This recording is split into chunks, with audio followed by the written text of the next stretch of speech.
I'm going to share with you a tale of murder and cannibalism from the mountains of Southwest Virginia and North Carolina. The story first ran as an article in the Wytheville Enterprise in the early 1900s. It was also recorded in a Virginia conservation project from 1937. The story passed into obscurity, and then interest was resurrected in the 1990s and early 2000s. I heard the same tale from my grandmother and a friend of the family in the mid-1980s. They would have been in their teens when the 1914 article ran. In the 1700s, Western Virginia and North Carolina were wilderness. The potential for danger lurked on lonely trails awaiting the weary traveler. There were no highways as we know them now. Rural roads were little more than rutted routes that followed wildlife trails. Wild animals and robbers could be anywhere along the routes. Police did not patrol the routes to keep travelers safe, and places where travelers would stop and rest for the night could be perfectly safe or not. Each town did have a constable or sheriff, but the only way to summon them was to travel to the town and ask for their assistance. In those days, news traveled very slowly because people traveled slowly as well. A trip that would take an hour and a half today by car was a multi-day journey then. The Armbristers experienced an unexpected and unspeakable terror on their journey. Philip Armbrister and his wife were newly married and were traveling from North Carolina to Virginia to purchase the land that would be their future home. They anticipated some adventures and hardships along the way, but could not have foreseen everything that would unfold for them. They traveled tough roads and eventually came to a house close to the road in the early evening. In those days, there were inns and taverns for travelers, much like today. Most of these establishments were safe and welcoming of visitors.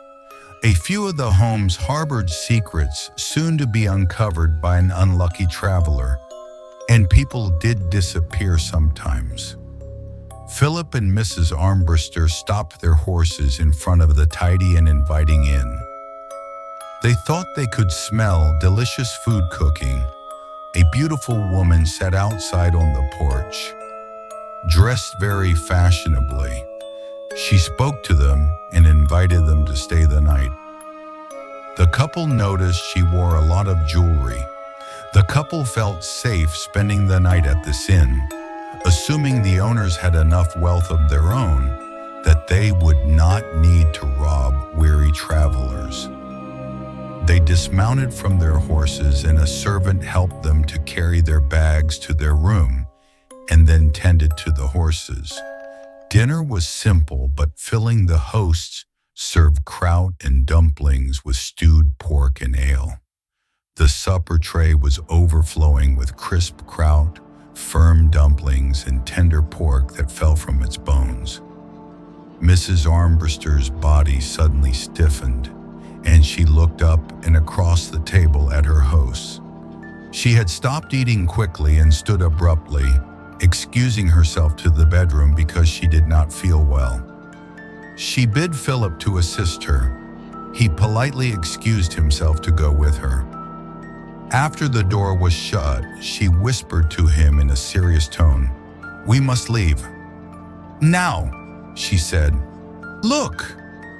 She unfolded her napkin that she had secreted away in her skirts. She showed him a piece of meat with some bones still attached. He held the candle closer, and to his horror, the meat looked like a human wrist. Just then, they heard a key in the lock of their door. Philip held his finger to his lips for them to stop talking. He walked to the door and listened, hearing footsteps walking away from the door. He reached down and gently and quietly pressed the door latch and pulled at the door. His heart sank as he realized the door was locked from the outside. They were locked in. Mrs. Armbrister snuck to the window and tried to open it. It was nailed shut.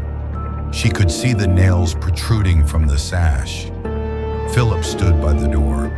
He heard footsteps approaching. He began talking loudly to Mrs. Armbrister. He heard the footsteps retreat.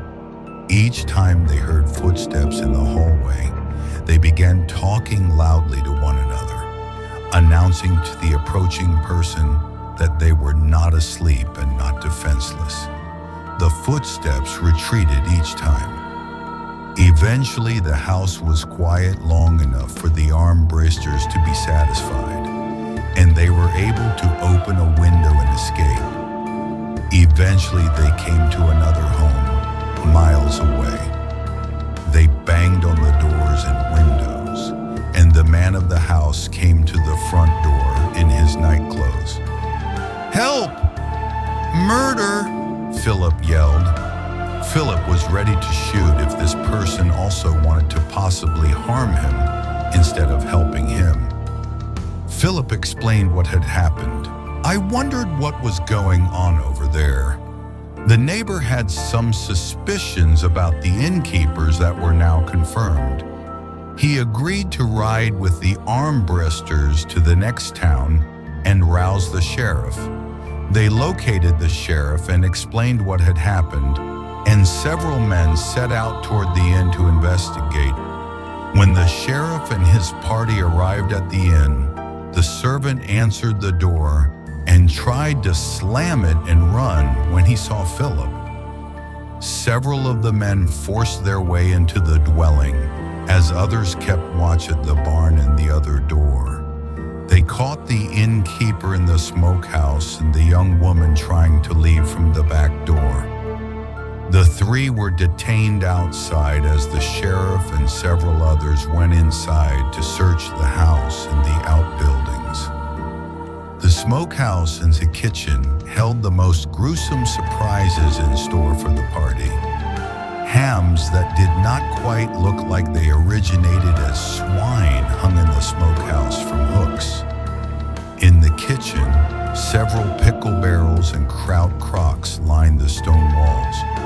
The search party lifted the lids one by one and were horrified to find pieces of human limbs floating in the brine. The outbuildings revealed countless saddlebags, saddles and bridles, travel bags, and piles of assorted clothing. It was impossible to know how many people had died there. The innkeeper and his accomplices were arrested. A guilty verdict was issued, and death by hanging was the sentence. Philip and Mrs. Armbrister carried on to Virginia and bought their land and built their lives there. They went on to have many descendants who still live in the area to this day. Philip and Mrs. Armbrister did not talk about their ordeal.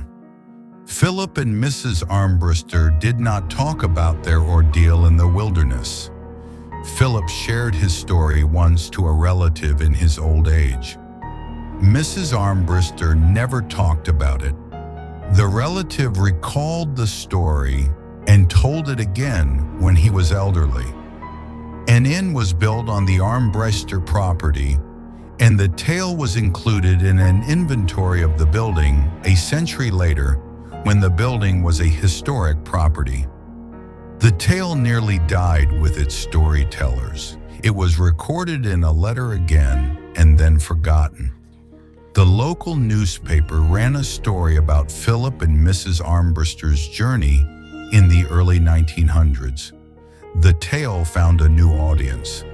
This story was told by local residents to their children and grandchildren and by students at campfires. The details became muddled. The story changed over time, as they sometimes do. The newer tales miscast the Armbristers as the cannibal innkeepers and cast the local inn on the old Armbrister property as the murder house. Additional details from other true crime stories were added, such as a trap door in the wall where the murderous innkeepers could knock the weary travelers upon their heads as they rested in a chair or in their bed. This addition originated with a story from Kansas that ran in a 1914 newspaper story about the Armbristers ordeal. The motive for those murders was profit, and there was no evidence that those bodies were eaten. Those killer innkeepers were caught because they killed a doctor who was either a senator or a relative of one, and it was noticed when he went missing. His body was found in the inn's garden. But that story is for another day. This story changed over time. As the original story changed, the land has also changed over the years. It transformed from a wilderness to a homestead, to the site of a tavern, then an abandoned building, and it now is under an interstate highway. As you travel on this highway and others like it, be thankful for the good roads and for highway patrol officers who are just a phone call away. Also, be thankful for hotels at nearly every interchange. You are unlikely to end up in a pickle barrel. Of course, it is still possible, but it's unlikely.